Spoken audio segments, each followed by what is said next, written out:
Bismillahirrahmanirrahim. Innal hamdalillah nahmaduhu wa nasta'inuhu wa nastaghfiruh wa na'udzu billahi min shururi anfusina wa min sayyiati a'malina. May yahdihillahu fala mudilla lahu wa may yudlilhu fala hadiyalah. Wa asyhadu an la ilaha illallah wahdahu la syarika lah wa asyhadu anna Muhammadan 'abduhu wa rasuluh, amma ba'd. Rabbi shrah li sadri wa yassir li amri wahlul 'uqdatam min lisani yafqahu qawli. Rabbi zidni ilma warzuqni fahma. Allahumma inna nas'aluka ilman nafi'a wa rizqan tayyiba wa amalan mutaqabbala. Assalamualaikum warahmatullahi wabarakatuh. Apa khabar muslimah semuanya di Masjid Kampung Siglap? Sekali lagi saya lupa.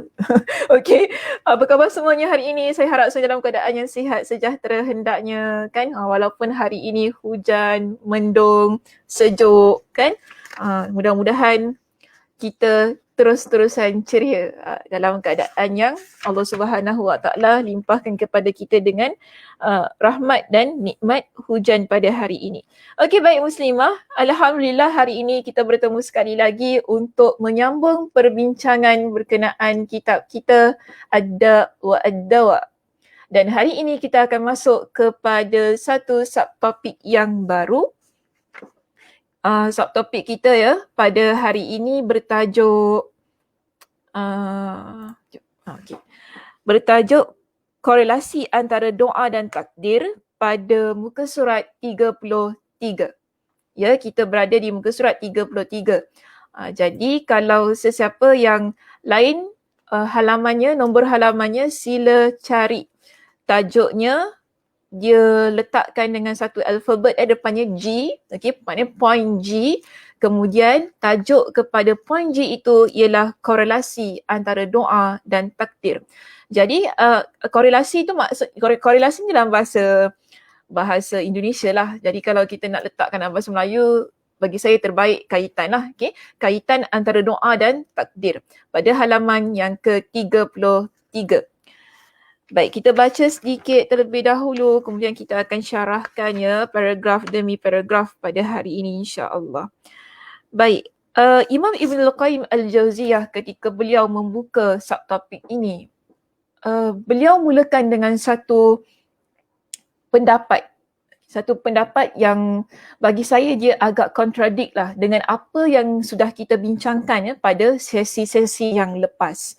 Jadi di sini ya muslimah, ada satu pendapat yang diutarakan, cuma dia tak sebut siapa yang mengutarakan pendapat itu. Okay. Tapi yang penting ialah pendapat ini dikemukakan oleh Imam Ibn Al-Qayyim Al-Jauziyah di dalam kitabnya sebagai pembukaan pada perbincangan kita, okay, untuk poin yang G ini. Apa pendapat yang dikemukakan dalam kitab ini? Baik, kita lihat ya pada perenggan yang pertama disebutkan begini. Ada sebuah pertanyaan yang cukup masyhur atau cukup popular dalam perbahasan kali ini. Atau dia boleh kita panggil sebagai pertanyaan ataupun pendapat. Okey, dua tu bolehlah mana-mana. Baik, jika perkara yang diminta oleh seorang hamba itu memang telah ditakdirkan. Okey, jika perkara yang diminta memang ditakdirkan. Nescaya hal itu pasti akan terjadi. Kan? Ia pasti terjadi baik berdoa ataupun tidak. Sama ada kita berdoa ataupun tidak. Jadi ada yang mengeluarkan pendapat yang begitu. Lalu dia kata ni, jika memang tidak ditakdirkan, nescaya hal itu tidak akan terjadi. Baik dia berdoa ataupun tidak. Bukankah demikian? Jadi kerana di akhirnya itu kan ada tanda soal, sebab itulah mungkin di situ dia letakkan dengan ada sebuah pertanyaan. Namun ini sebenarnya adalah pendapat yang dikemukakan oleh sebahagian individu lah mungkin di situ, ataupun beberapa kelompok yang merasakan dalam kehidupan ini kita tak perlu berdoa. Sebab dalam hidup kita Allah Subhanahu Wa Taala sudah takdirkan apa yang kita akan peroleh dan apa yang kita tidak akan peroleh. Jadi bagi dia nak doa buat apa? Doa siang malam kan, nanti kemudiannya Allah kata tak boleh juga. Jadi lebih baik tak payah doa. Bukan ke begitu? Dia tanya. Okay, demikian. Maka kalau kita lihat ya muslimah pada perenggan kita yang berikutnya, dia kata gini, segolongan orang menyangka bahawa pernyataan di atas adalah sebuah kebenaran. Jadi ada orang bila dikemukakan dengan pendapat ini, ataupun ada orang bila diajukan dengan soalan ini kan, mereka pun terfikir betul juga kita doa siang malam pagi petang minta Allah Subhanahu Wa Taala berikan kepada kita kesihatan. Tapi kalau Allah kata dalam takdir Allah tu kita tak sihatlah kita buat apa kita nak doa? So ada orang yang percaya pendapat ataupun persoalan ini adalah benar. Okey. Jadi mereka pun yang percaya dengan pendapat ini ataupun persoalan ini, mereka lantas meninggalkan doa seraya mengatakan doa itu sama sekali tidak berfaedah. So, kita jelas ya, pendapat ini menyebabkan ada sesetengah orang meninggalkan doa. Bagi mereka, doa tidak berfaedah. Kenapa bagi mereka doa tidak berfaedah?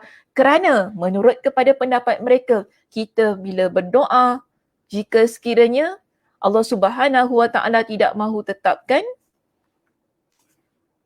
tak perlulah nak doa. Jadi ikut je lah apa yang Allah Subhanahu Wa Taala nak tetapkan untuk diri kita. Tak perlu kita sibuk-sibuk nak angkat tangan minta kepada Allah. Biarlah kalau Allah kata nak kaya, kayalah kita. Kan tak payah nak minta kepada Allah, ya Allah kau kayakan aku. Nak kaya. Ya Allah kau kayakan aku kan. Ataupun ya Allah kau bagilah kepada aku kesihatan. Ya Allah berikan kepada aku satu kehidupan bahagia. Mungkin bagi orang yang begini, kita minta kepada Allah nak bahagia pun, tapi kalau Allah takdirkan kita ni hidup sebagai orang yang menderita, buat apa kita nak minta? Ini pendapat yang mereka kemukakan, namun sayangnya ada juga di kalangan kita yang percaya dengan pendapat ini. Baik muslimah, dalam perbincangan kita ya pada hari ini, Imam Ibn Al-Qayyim Al-Jauziyah, mengapa beliau mengemukakan pendapat ini di awal perbincangannya? Kerana apa? Dia ingin membantah pendapat tersebut. Dan bagi saya dalam perbincangan kitab ini, Imam Ibn Al-Qayyim Al-Jauziyah, beliau berusaha untuk memurnikan pandangan ini supaya kita yang masyarakat awam ini tidak mudah-mudah percaya dengan apa yang orang persoalkan kepada kita berkenaan dengan doa, terutamanya berkaitan dengan pendapat yang baru kita bincangkan itu tadi. Baik muslimah, kalau kita merujuk kepada muka surat yang berikutnya, jika pada muka surat saya adalah pada muka surat 34, ada di situ perenggan yang kedua menyebutkan berkenaan dengan bantahan yang dikemukakan oleh Imam Ibn Al-Qayyim Al-Jauziyah bagi memurnikan pendapat yang telah kita bentangkan itu tadi. Jadi di sini Imam Ibn Al-Qayyim dia jelaskan kepada kita. Dia kata begini muslimah, sebagai bantahan kita katakan kepada mereka. So sekarang kita nak cakap bagaimana dengan orang yang berpegang dengan pendapat yang sedemikian. Kita nak buat bodoh je. Yelah tu pendapat awak lah, ni pendapat saya lah, tak kisahlah. Awak nak doa tu, awak nak doa ke, awak tak nak doa ke tu awak punya pasal lah. Yang penting saya pun nak doa. Bolehkah kita biarkan pendapat orang yang tidak mahu berdoa? Tidak boleh. Sebab apa? Kita nak betulkan, sebab ini adalah permasalahan berkenaan dengan aqidah, iaitu keimanan kita terhadap takdir, keimanan kita terhadap satu ibadah yang Allah Subhanahu Wa Taala tetapkan pada diri kita. Jadi Imam Ibn Al-Qayyim dia kata begini, kita nak bantah pendapat yang orang sebutkan itu tadi. Maka dia kata, seandainya anda memang ditakdirkan untuk kenyang dan terbebas dari rasa dahaga, tentulah hal itu pasti terjadi. Sama ada anda makan ataupun tidak, anda minum ataupun tidak, kan? Demikian pula jika memang ditakdirkan untuk kenyang, tentu anda tidak akan pernah merasa kenyang baik anda makan ataupun tidak. Jadi dia berikan kepada kita dengan satu contoh. Sekarang ni kita haus tau. Okay? Saya tengah haus ni kejap.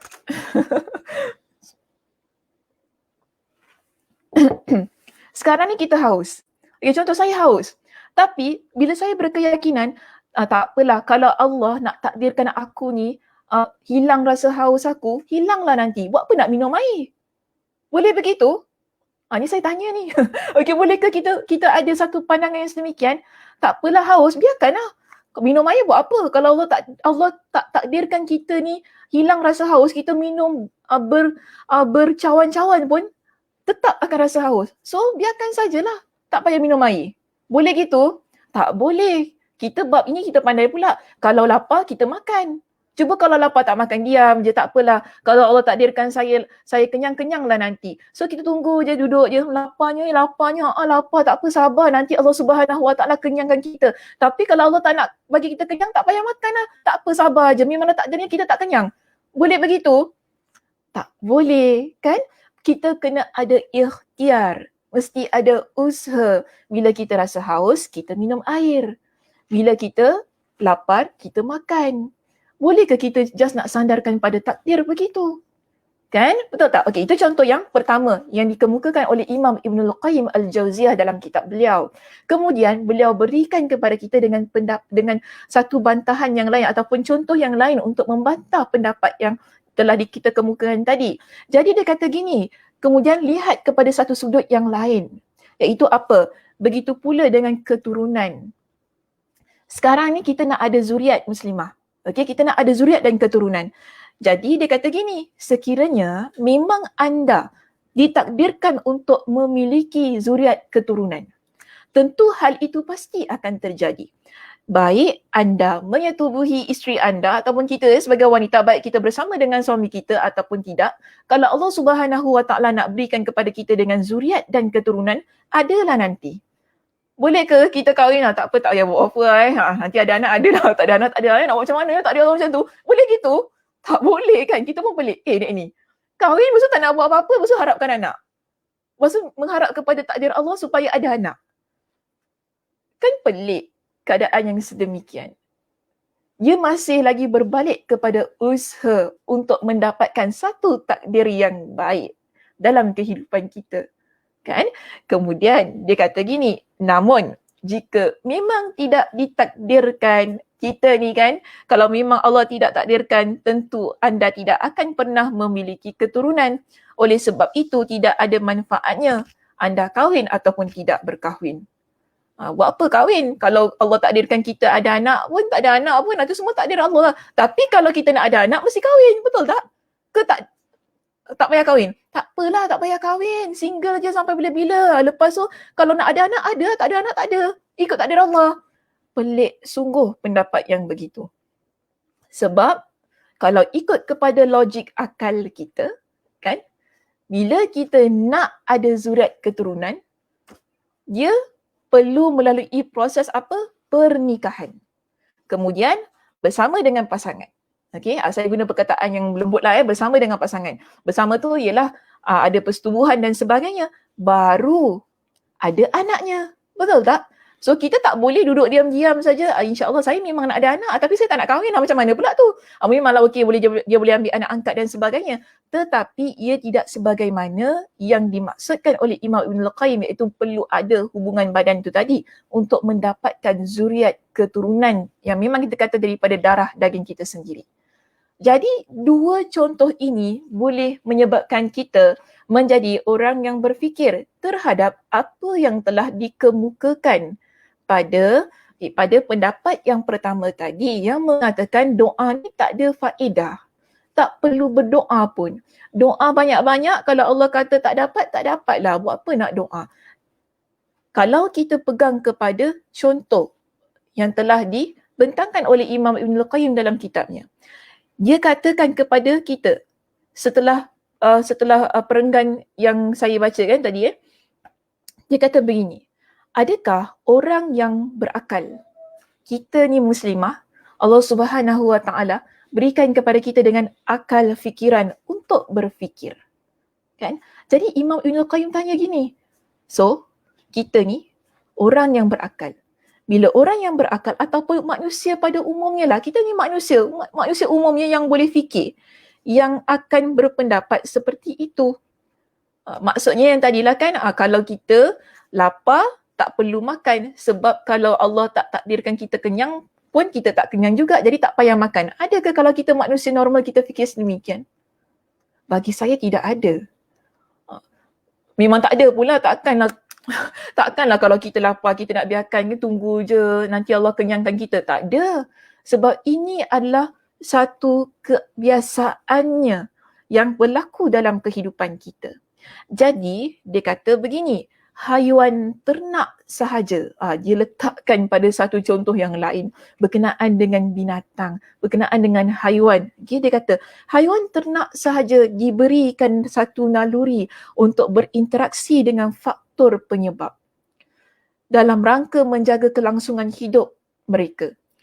Ini artinya haiwan-haiwan tersebut kalau betul begini, kalau betul lah ada orang yang berpemikiran yang begitu tadi kan, lapar tak nak makan, tunggu Allah takdirkan yang dia tu kenyang. Imam Ibn Qayyim kata gini, kalau gitu haiwan-haiwan lebih pandai daripada orang-orang tadi yang berfikiran sedemikian. Sebab apa?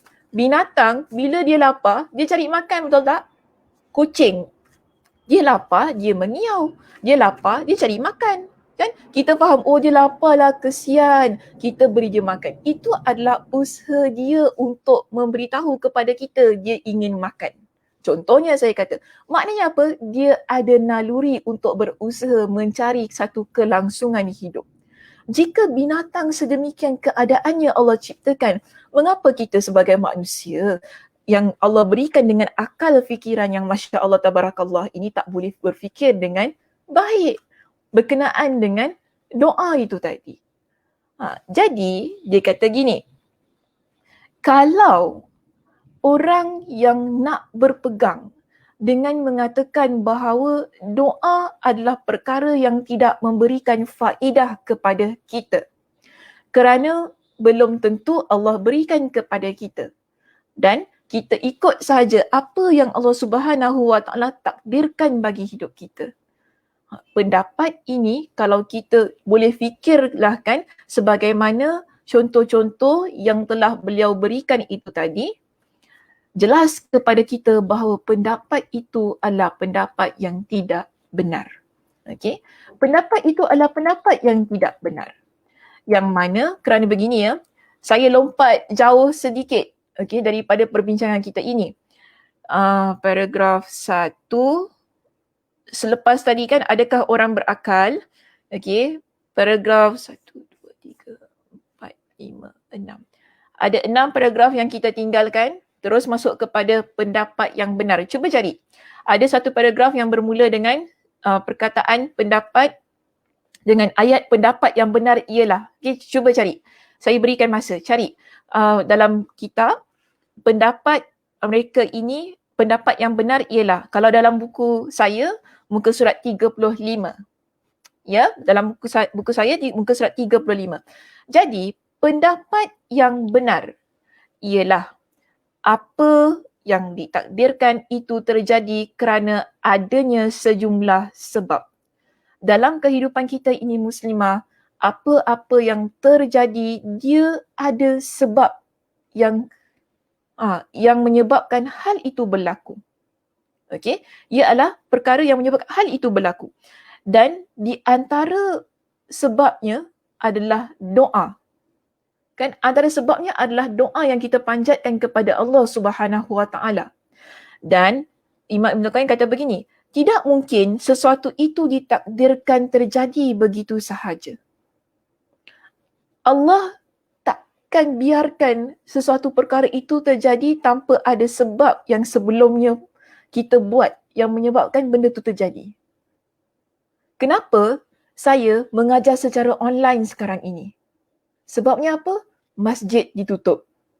Ke saja-saja nak mengajar online macam ni? Boleh? Tak ada maknanya. Mesti ada sebab yang berlaku. Lagi-lagilah saya jenis yang tak apa-apa nak suka sangat kan online ni kan. Tapi kita kata ada sebab. Kenapa kita keluar rumah, kita guna pelitup? Ada sebabnya, sebab virus. Betul tak? Kita suka-suka hati nak keluar pakai pelitup, semua orang keluar rumah pakai pelitup ada? Tak ada muslimah. Kita tak ada orang yang begitu. Kemudian kita jaga jarak antara. Kenapa jaga jarak? Oh sebab supaya kalau kita berbual nanti tak terkena tempias air liur dan sebagainya. Ada sebab yang menyebabkan kita buat satu perkara. Jadi dalam hal ini kan tak benarlah kalau kita kata doa itu tidak berfaedah, sedangkan doa itu adalah antara usaha kita untuk mendapatkan apa yang terbaik bagi diri kita. Yang kita minta kepada Allah Subhanahu Wa Taala. Yang boleh menjadi antara sebab perkara terjadi dalam hidup kita ialah doa kita kepada Allah.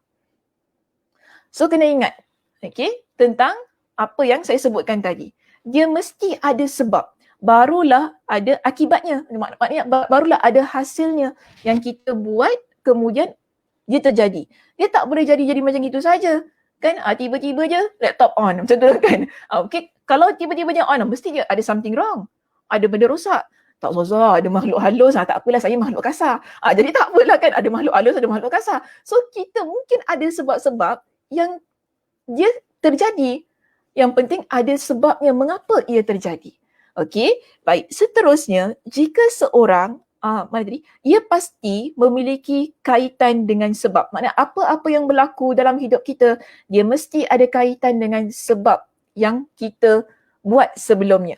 Jika seorang hamba mengerjakan sebab, maka terjadilah apa yang ditakdirkan. Jadi kalau kita buat sesuatu sebab, contoh, kita lapar, kemudian kenapa kita kenyang? Sebab kita makan. Takdirnya kita kenyang. Baik, kita kata, kenapa perut kita masuk angin? Sebabnya saya skip makan saya.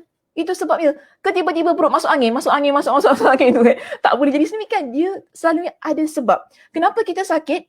Sebabnya mungkin kita tersalah makan. Kita kena food poisoning contohnya. Kenapa kena food poisoning? Oh sebab ada makanan-makanan yang kita makan yang tercemar. Atau kita kata, kenapa kita ni ada anak? Sebab kita bernikah.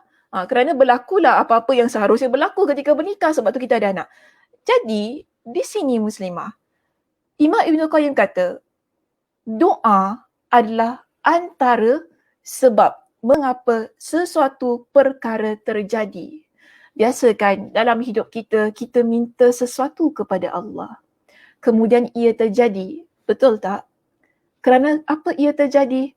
Kerana antara sebabnya doa kita di samping usaha kita untuk mendapatkan apa yang kita doakan. Dia begitu. Okey, sebab itu ketika kita masuk kepada perenggan yang berikutnya dalam perbincangan kita untuk subtopik kita yang G ini, Imam Ibn Qayyim dia kata gini, berkenaan dengan sebab, kemudian perkara itu Allah Subhanahu Wa Taala takdirkan dalam kehidupan kita, kerana ini adalah sebagaimana ditakdirkannya kita kenyang kerana kita makan. Sebagaimana contoh yang saya sebutkan tadi. Okey, dan kita minum kan, keberadaan anak kerana bersetubuh. Hasil pertanian kerana kita menyemai benih dan sebagainya.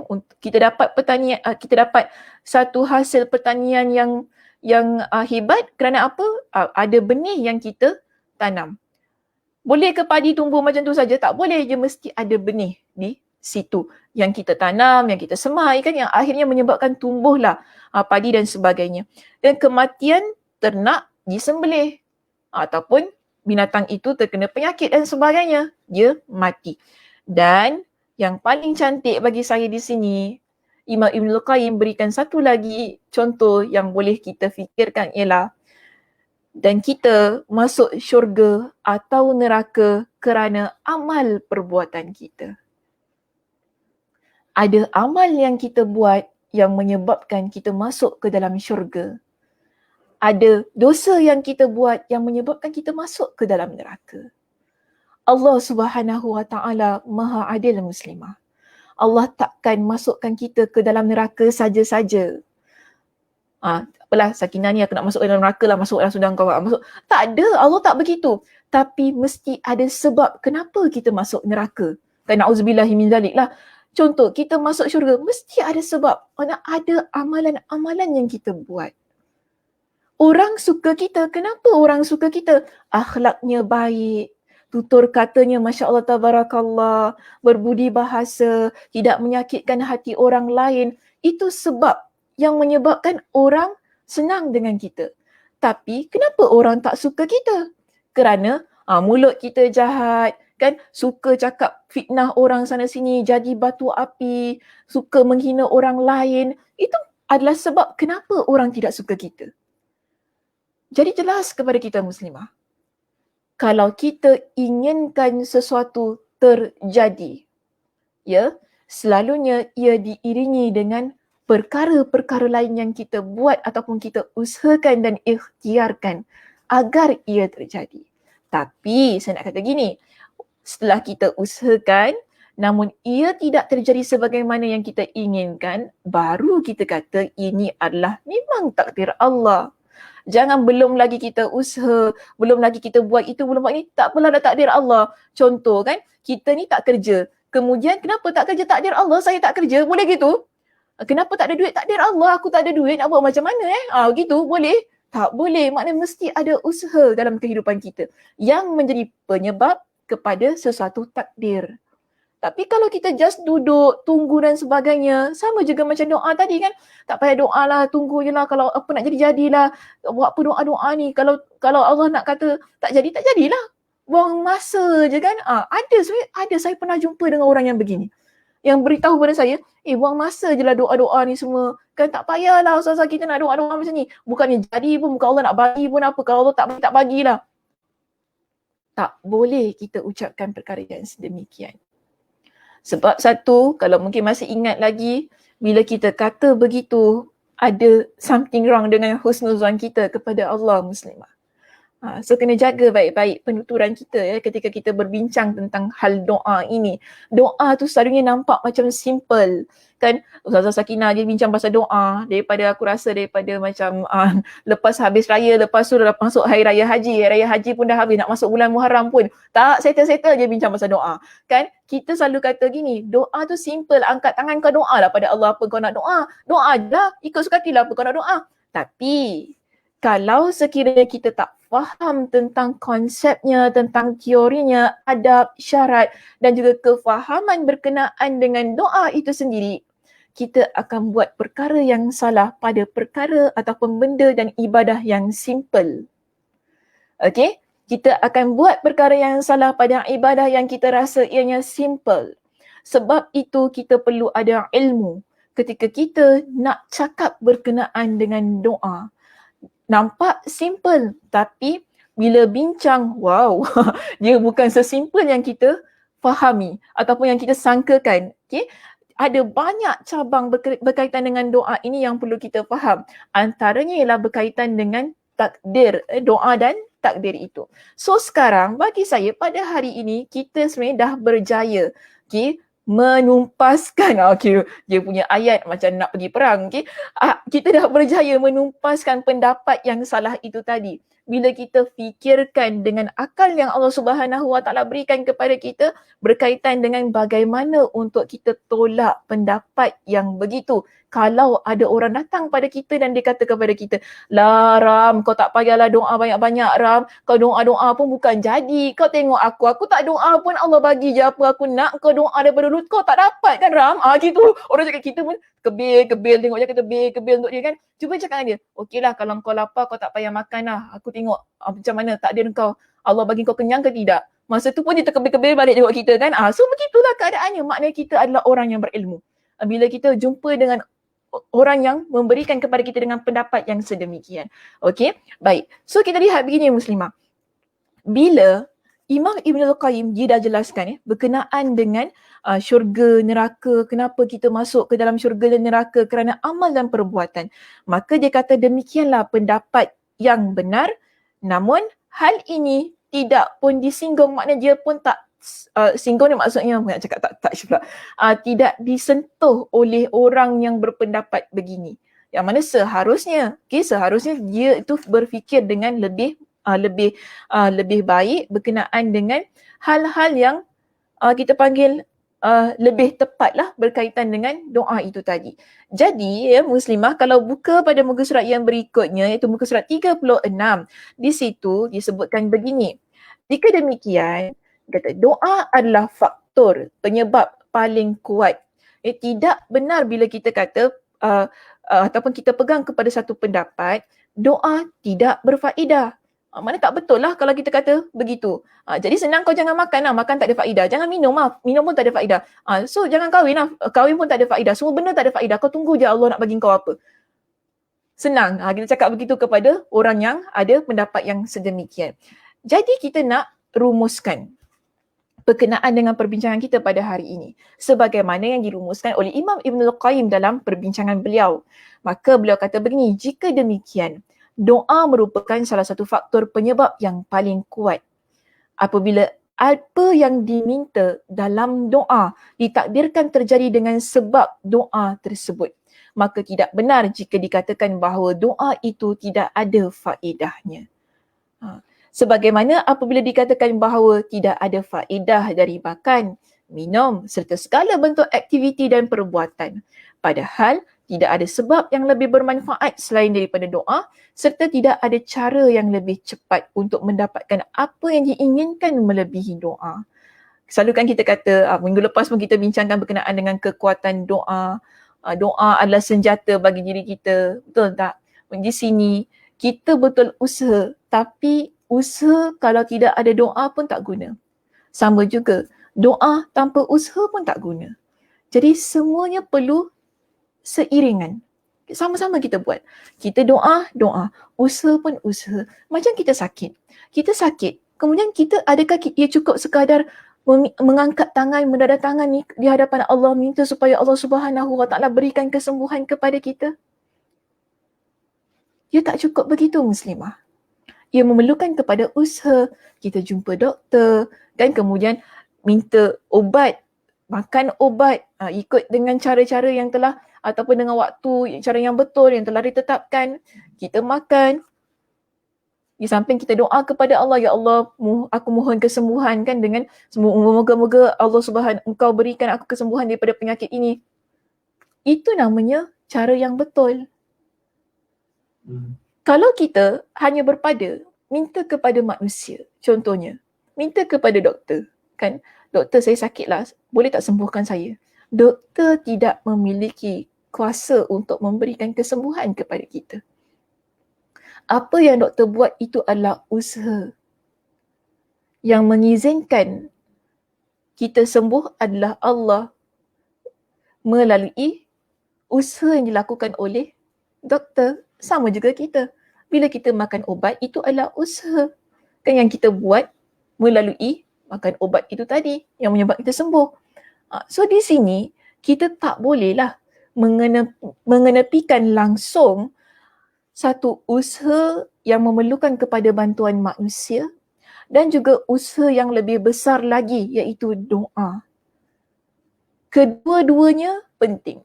Tapi yang lebih penting, yang mana saya katakan kedua-duanya ada, tapi yang lebih penting adalah doa. Kerana apa? Doa itu adalah penghubung kita dengan Allah. Yang kita minta secara langsung kepada Allah. Dan Allah Subhanahu Wa Taala dengar apa yang kita minta.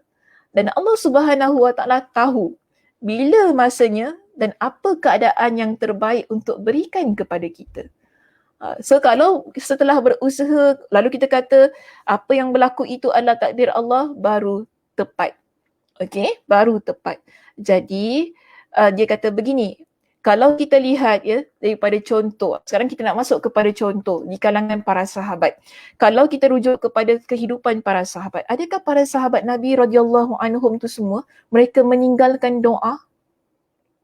Mereka adalah di kalangan orang ataupun di kalangan insannya yang paling bagi satu pendapat adalah generasi yang terbaik.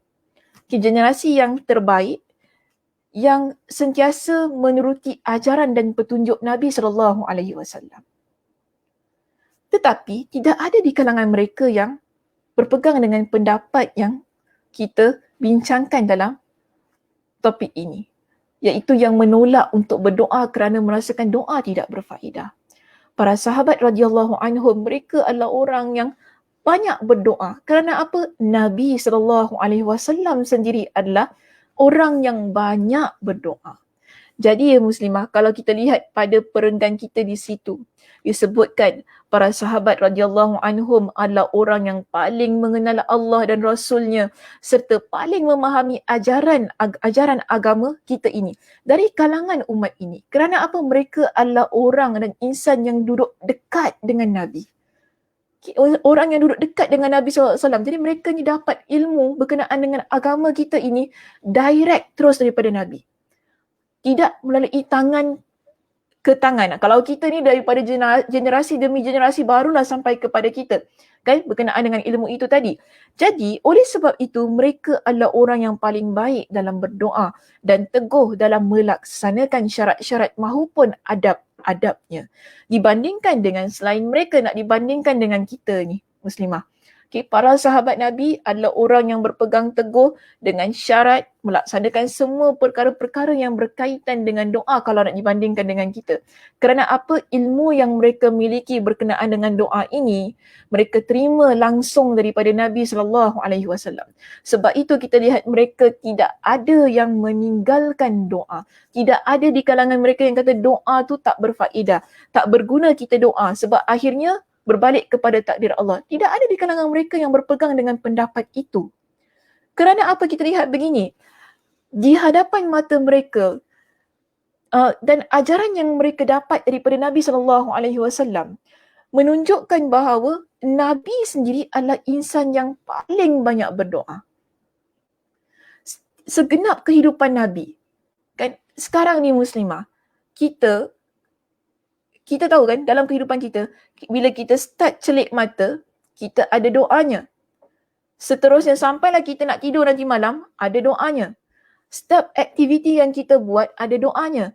Contoh, bila kita nak mula kuliah kita tadi, ada doa yang kita baca. Kan nanti kita nak akhir kuliah ni, ada doa yang kita baca. Kita dapat semua itu daripada mana? Daripada Nabi SAW yang mengajarkan kepada kita. Kerana apa? Baginda buat semua itu.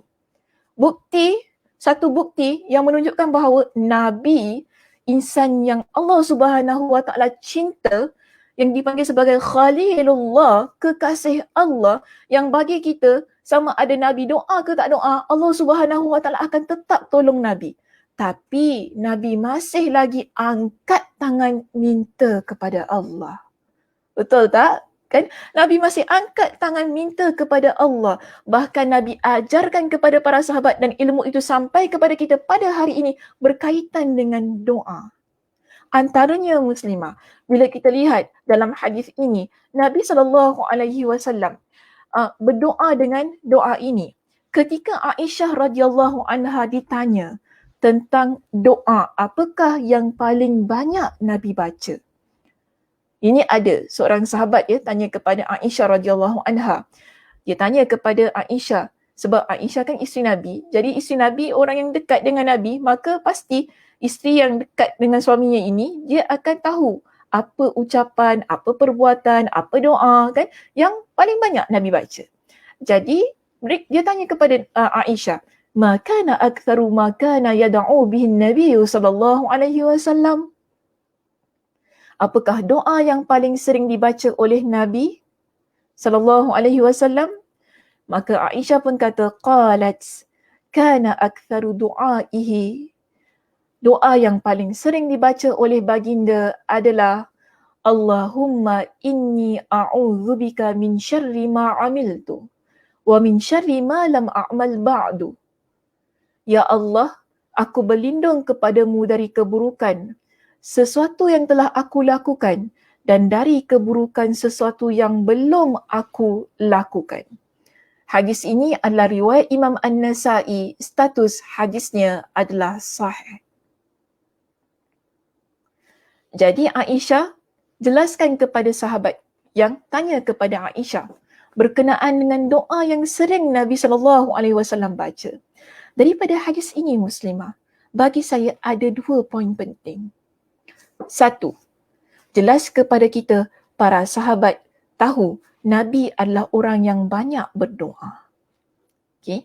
2, Nabi SAW tunjukkan, dengarkan apa doa yang baginda baca supaya ia menjadi amalan kita umat Nabi SAW. Dan hal itu buktinya apa? Aisyah dengar. Aisyah dengar apa yang Nabi SAW baca, lalu Aisyah sampaikan kepada orang yang bertanya itu tadi. Jadi, kenapa kita perlu menolak doa? Betul tak? Kenapa kita perlu meninggalkan doa? Nabi kita sendiri, iaitu Nabi SAW, tidak meninggalkan doa, bahkan banyak berdoa. Maka di sini Nabi SAW bagi jawapan yang Aisyah berikan, antara doa yang Nabi SAW banyak baca dalam kehidupan baginda, bukan doa ini saja, ada banyak doa. Cuma ini saya datangkan sebagai contoh untuk perbincangan kita pada hari ini. So jangan kata, oh Nabi doa, baca doa ni je. Tidak. Ada banyak lagi doa lain yang Nabi baca. Cuma ini adalah jawapan yang Aisyah berikan kepada sahabat yang bertanya kepada Aisyah berkenaan dengan doa apa yang paling banyak Nabi baca. Jadi Aisyah sebutkan dengan doa ini, iaitu Allahumma inni a'udzubika min syarri ma amiltu. Kita ni muslimah, dalam hidup kita ada banyak perkara yang kita buat. Dan kadang-kadang kita tak sedar, perkara yang kita buat tu ada hal-hal yang jahat. Ada perkara-perkara yang buruk yang tersembunyi di sebalik perbuatan itu ataupun hal yang telah kita lakukan. Jadi kita minta lindung kepada Allah daripada perkara-perkara buruk yang kita dah buat, yang mungkin sekarang tak nampak buruknya. Sekarang tak nampak buruknya. Mungkin esok, lusa, seminggu, 2 minggu, setahun akan datang baru kita nampak, oh dulu saya buat macam gini. Kalau saya tahu saya tak buat benda macam gini, ya Allah, kenapalah aku buat benda macam gini. Kita baru terfikir, kerana apa? Kita ada perbuatan yang dah kita buat, perkara yang mendatangkan mudarat dalam kehidupan kita. Jadi kita minta lindung kepada Allah. Jika apa yang dah kita buat itu merupakan satu perkara yang boleh mendatangkan keburukan kepada kita, minta dilindungi daripada keburukan tersebut. Dan kita juga minta kepada Allah dalam doa ini, ya, sebagaimana yang Nabi SAW juga minta dalam doa baginda, wa min syarri ma lam a'mal ba'du. Dan dari keburukan sesuatu yang belum aku lakukan. Kadang-kadang ada perkara yang kita belum buat, yang kita plan nak buat, kan? Nanti lepas kuliah Sakinah adalah something yang kita nak buat, kan? Kita tak tahu perkara itu mungkin ada hal yang buruk. Jadi kita minta lindung kepada Allah. Mudah-mudahan perkara yang nak kita buat itu, kalau ada hal-hal yang buruk, ya Allah lindunglah supaya tak terkena pada diri kita.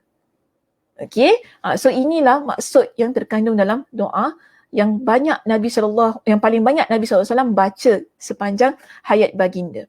Namun di sana ada doa lain yang Nabi SAW juga banyak baca. Kalau hadis ini diriwayatkan oleh Aisyah radhiyallahu anha. Untuk hadis yang kedua yang bakal saya bacakan ini ialah riwayat daripada Anas ibn Malik. Okay, Anas ibn Malik radhiyallahu an, yang mana dia juga pernah ditanya oleh beberapa orang sahabat lah, sebab Anas ibn Malik ni dia juga rapat dengan Nabi SAW, antara sahabat yang sering bersama dengan baginda, sebab dia daripada kecil lagi dia duduk dengan Nabi, so banyak masa dia habiskan bersama dengan Nabi SAW. Jadi Anas ni adalah antara orang yang kebiasaannya para sahabat kunjungi untuk bertanya kepada beliau berkenaan dengan amal ibadah ataupun contoh-contoh yang Nabi SAW biasa lakukan, kan? Jadi di sini antara soalan yang ditanya kepada Anas ialah berkenaan dengan doa yang paling banyak Nabi SAW baca. Doa ini famous lah. Saya rasa kalau saya tak baca pun orang kata, alah doa ni Ustazah, kita daripada kecil-kecil, masa kita preschool dah hafal lah Ustazah. Betul lah, masa kita preschool kita dah hafal, kan. Cuma kadang-kadang kita tak tahu. Kita tak tahu bahawa doa ini adalah doa yang paling banyak Nabi SAW baca. Sampai sehingga apa? Kita pun buat dengan doa tu, mentang-mentang dah hafal sejak preschool, kan? Mentang-mentang dah hafal sejak preschool, kita pun buat tak apalah, bila-bila boleh baca. Tapi doa yang kita dah hafal sejak preschool ni muslimah, ia adalah doa yang paling banyak Nabi SAW baca, yang Nabi amalkan, yang Nabi minta kepada Allah. Jadi apa doanya? Allahumma rabbana atina fid dunya hasanah wa fil akhirati hasanah wa qina adzabannar. Okey, wahai Rabb kami, kurniakanlah kepada kami kebaikan di dunia dan juga kebaikan di akhirat. Last kali ni adalah doa yang paling penting yang perlu kita minta kepada Allah setiap hari. Jangan tinggalkan permintaan ataupun doa yang begini ya, iaitu kita minta kepada Allah agar lindungi kita ataupun agar jaga kita, hindarkan diri kita ini daripada seksa api neraka. Kita minta kepada Allah supaya kita dilindungi daripada siksaan api neraka. Di samping kita minta kebaikan dunia dan akhirat. Hal ini ya muslimah, ada satu hadis yang panjang yang diriwayatkan oleh Anas juga tentang cerita Rabbana atina fid dunya hasanah wa fil akhirati hasanah wa qina adzabannar. Dalam doa ini bukan dalam doa ini, ada seorang di kalangan kaum muslimin ya, pada masa itu dia ni sakit kuat. Dia sakit kuat, lalu Nabi SAW jumpa, maksudnya Nabi ziarah dia. Bila Nabi dengar ada di kalangan kaum muslimin yang sakit ni kan, jadi Nabi datang jumpa, ziarah, pergi ke rumah dia, Nabi datang jumpa dan ziarah dia. Dan Anas ceritakan, masih lagi riwayat Anas ibn Malik ya, Anas kata dalam hadis ni riwayat Imam Muslim, lelaki tersebut, ya Allah, dia terlampau kurus kering. Sampai dia memberikan perumpamaan dah macam burung dah. Kecil badan dia tu kan. Kecil dia macam anak burung dah. Kecil sangat badan dia, kecut. Kerana apa? Kesakitan yang dia tanggung. Jadi bila Nabi SAW lihat keadaan dia, Nabi tanya begini kepada dia muslimah. Nabi tanya gini, hal kunta tada'u bi syai'in aw tas'aluhu iya. Maknanya begini, Nabi tanya kepada lelaki ini, adakah engkau pernah minta sesuatu kepada Allah? Sebab tu doa ni kena hati-hati muslimah. Okey? So ini saya nak relatekan dengan perbincangan kita pada hari ini. Doa dan takdir. Jadi Nabi tanya kepada lelaki ini, adakah engkau minta sesuatu kepada Allah ataupun engkau pernah doakan sesuatu kepada Allah? Lelaki ini kata, na'am. Ya, saya ada doa. Dia kata apa? Apa doa dia? Kuntu aqulu Allahumma ma kunta mu'aqibi bihi fil akhirah fa'ajjilhu li fid dunya. Dia doa gitu kepada Allah. Maksudnya apa muslimah? Dia kata, ya, saya pernah berdoa, saya minta kepada Allah, ya Allah, ya Tuhanku, apa yang akan engkau seksakan untuk aku di akhirat kelak, maka kau segerakanlah ia di dunia. Dia minta begitu kepada Allah dalam doanya. Sebab tu doa ni dia kena jaga betul-betul. Apa yang kita sebut, apa yang kita minta kepada Allah. Jadi apa bila Nabi dengar doa lelaki ini yang minta Allah agar segerakan siksaan yang bakal Allah timpakan dia dekat akhirat, minta Allah segerakan dekat dunia ni, Nabi kata apa? Subhanallah. Maha suci Allah. Untuk unjukkan satu benda, kenapa minta yang sedemikian? Itu maksud Nabi. Kan bila Nabi kata subhanallah tu, Nabi kata apa? Kenapa kamu berdoa seperti itu? Kenapa minta Allah Subhanahu Wa Taala berikan kepada engkau dengan satu perkara yang tak boleh engkau tanggung? Kau tak boleh tanggung, kau takkan mampu tanggung. Sebab tu Nabi kata apa? Dengan subhanallah la tutiquhu aw la tastati'u. Subhanallah, Maha Suci Allah, engkau takkan mampu untuk tanggung dan kau tak memang sanggup. Kalau betul Allah segerakan siksaan akhirat itu di dunia ini. Jadi Nabi SAW ajarkan kepada dia, afala qulta, kenapa engkau tak doa kepada Allah, Allahumma rabbana atina fid dunya kan hasanah wa fil akhirati hasanah wa qina adzabannar. Nabi kata, kenapa kau tak doa dengan doa ini? Doa ini lebih baik untuk didoakan minta kebaikan di dunia, minta juga kebaikan di akhirat, dan minta supaya Allah Subhanahu Wa Taala lindung kita daripada azab api neraka, daripada kita minta supaya Allah segerakan siksaan yang nak Allah berikan kepada kita di akhirat dekat dunia ini. Mungkin ini kita panggil, itulah sebabnya kenapa badan dia jadi sedemikian, muslimah. Yang menyebabkan Nabi tanya kepada dia, engkau ada doa sesuatu kepada Allah yang menyebabkan kau sakit sampai begini sekali. So ini saya nak kata kita dapat contoh daripada cerita tadi berkenaan dengan doa dan takdir. Kenapa dia jadi sedemikian, kenapa badannya kurus sampai Anas ibn Malik ketika dia riwayatkan hadis ini, dia kata badan dia kecil, sampai kecilnya tu dia mengecut dah nak macam jadi macam bentuk burung dah badan dia. Kerana ada sebabnya. Sebabnya apa? Doa yang dia panjatkan kepada Allah.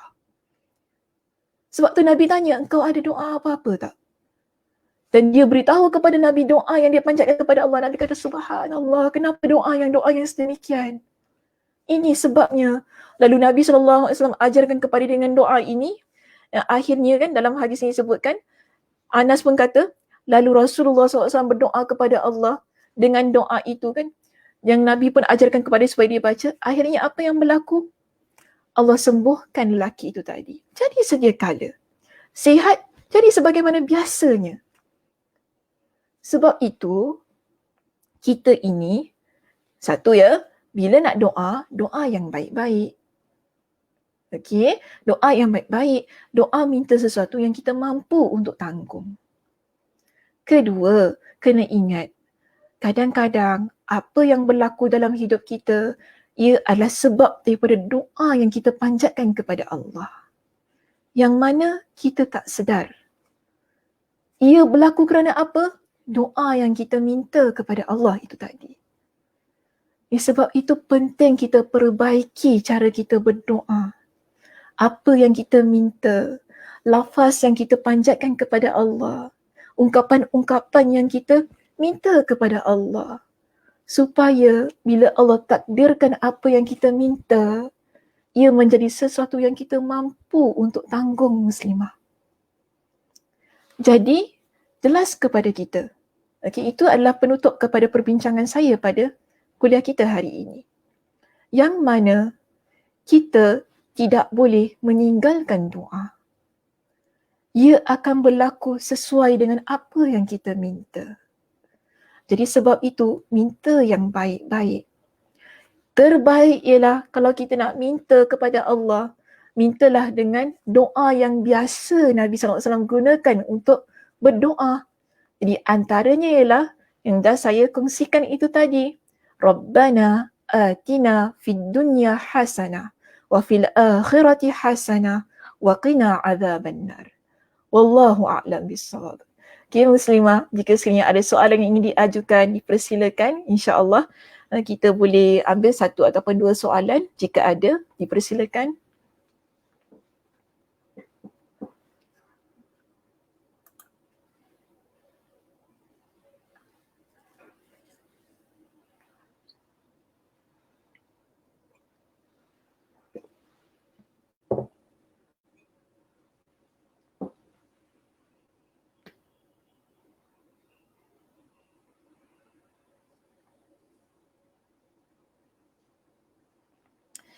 Okey, kita ada soalan daripada Puan Salmi di sini.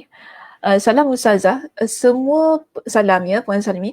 Semua perjalanan hidup kita memang sudah ditakdirkan semasa dalam rahim ibu. Ya, betul. Itu ada hadisnya. Tapi dengan berdoa kita boleh menukar takdir itu. Betul tak Ustazah? Betul, itu juga ada hadisnya. Okey, kedua-duanya ada hadisnya. Nabi kata apa?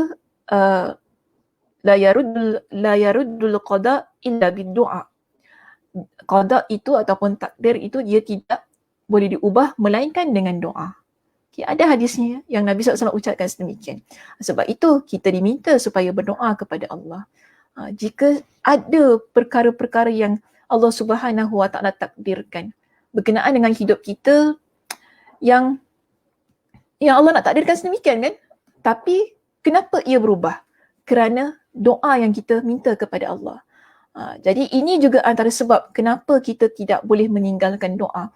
Dan doa minta yang baik-baik kepada Allah. Mudah-mudahan Allah takdirkan yang terbaik juga dalam kehidupan kita. Okey, Allahu a'lam.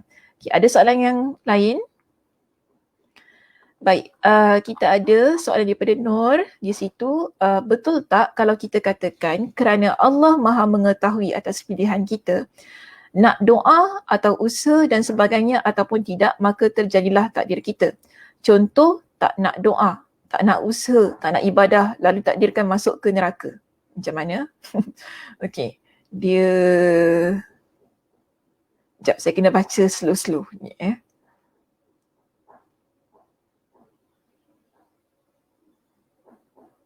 Makcik kat atas dah main ketuk-ketuk batu lesung kan. Sekejap ya. Banyak pula distract ni. Kita katakan.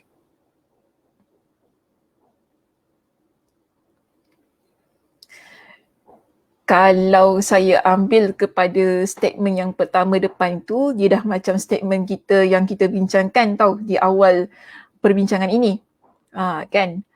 Itu nak doa atau usaha dan sebagainya ataupun tidak, maka terjadilah takdir kita. Betul lah. Okay. Contoh, tak nak doa, tak nak usaha, tak nak ibadah, lalu takdirkan masuk ke neraka. Itu betul juga. Memanglah betul kalau kita tak nak doa, kita tak nak usaha, tak nak ibadah, kemudian kita masuk neraka, kita nak salahkan siapa? Nak salahkan Allah. Kita kata dah memang takdir Allah masuk aku dalam neraka. Tak juga. Sebab kita ni tak buat sesuatu yang Allah perintahkan, yang menjadi penyebab yang seharusnya kita boleh dikeluarkan daripada api neraka tu tadi. Jadi ya, mungkin saya boleh harmonikan sedikit lah daripada apa yang disoalkan oleh Nur ni. Sebenarnya begini Nur, kita buat ataupun tidak buat, okay, ia adalah berbalik kepada diri kita. So, kita pilih kita nak buat sesuatu yang menguntungkan kita ataupun yang merugikan kita. Jadi itu pilihan yang Allah berikan kepada kita. So dalam konteks perbincangan ataupun persoalan yang diajukan oleh Nur di sini, betul ataupun tidak? Sememangnya betul lah. Kalau kita nak doa, tak nak doa, itu pilihan kita.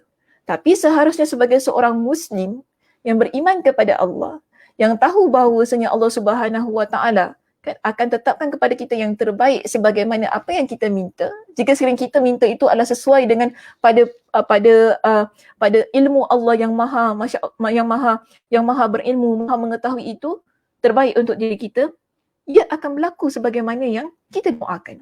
Tapi kalau kita tak nak doa, terpulang juga. Adakah Allah dapat apa-apa kita doa atau tak doa? Tak. Allah tak rugi apa-apa. Ia berbalik pada kita, yang rugi kita. Sebab kita tak nak angkat tangan minta kepada Allah. Jadi sebab tu kita tak boleh rasa tak nak doa. Kan tak boleh rasa tak nak doa. Sebab kalau kita memilih untuk tidak mahu berdoa, bermakna kita memilih ke arah kerugian. Jadi apapun yang berlaku dalam hidup kita, kita susah ke, kita senang, kita rasa kita bahagia ataupun kita derita, semua situasi dalam hidup ini, ia memerlukan kepada doa yang tanpa henti. Doa yang baik-baik untuk dunia dan akhirat kita. Okay? Doa yang baik-baik untuk dunia dan akhirat kita. Siapa pun kita, ustazah ke, bukan ustazah ke, kan dia alim ulama ke, ulama mana, masyayikh mana pun, kita memang tak boleh tinggalkan doa. Sebab bila kita menyia-nyiakan peluang yang Allah berikan kepada kita untuk meminta, yang kita boleh minta apa saja asalkan ianya adalah perkara yang bukan maksiat tu tadi kan, pasti ada potensi yang besar untuk Allah Subhanahu Wa Taala kabulkan permintaan kita. Jadi kalau kita memilih untuk tidak mahu mengangkat tangan kita berdoa, satu, kita memilih ke arah kerugian. Kedua, jelas kita adalah hamba yang sombong yang telah Allah berikan kepada kita dengan ruang yang begitu luas untuk mengangkat tangan meminta, tapi kita tak nak. Kita rasa macam tak payah, tak doa pun aku boleh buat apa yang aku nak. Ada orang macam tu kan, alah aku tak doa pun aku boleh skor apa. Kita kadang-kadang ada orang begitu, buat apa nak doa-doa, buat apa nak solat. Solat ni antara bentuk doa ya. Buat apa nak solat, tak solat pun aku pandai apa kau solat. Dululah ada orang kata saya, kau solat tunggang tunggik buat apa ayat kasar tu ayat kasar. Kau solat tunggang tunggik pun buat apa? Aku kaya, aku tak solat pun aku kaya. Ada orang cakap gitu. So kita ni letakkan diri kita pada satu tahap yang bagaimana tu tadi.